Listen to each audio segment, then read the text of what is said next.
онлайн режимде оқыған кезде негізі барлық оқушылар негізі ауыр тиді. Себебі біз ондайды көрмегеннен кейін, яғни онлайн оқып көрмегеннен кейін бізге қатты ауыр тиді. Бірақ үй жағдайында, яғни Wi-Fi, интернет желісі арқылы, сол арқылы онлайн сабақтарға қатысып, апайларымыз бетпе-бет сабақ жүргізді, одан да пайда тиді.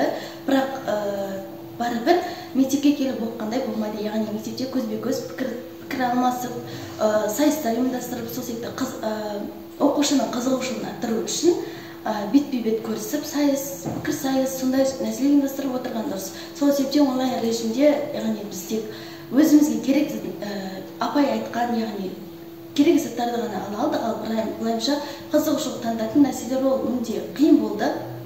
Және мектепке келіп карантин режимі, яғни аяқталғаннан кейін, мектепке келгеннен кейін одан да қатты қызығырақ болды. Оның үстіне интернет қосылғаннан кейін тіпті сабақтар одан ары күрделеніп, қызығырақ өте бастады.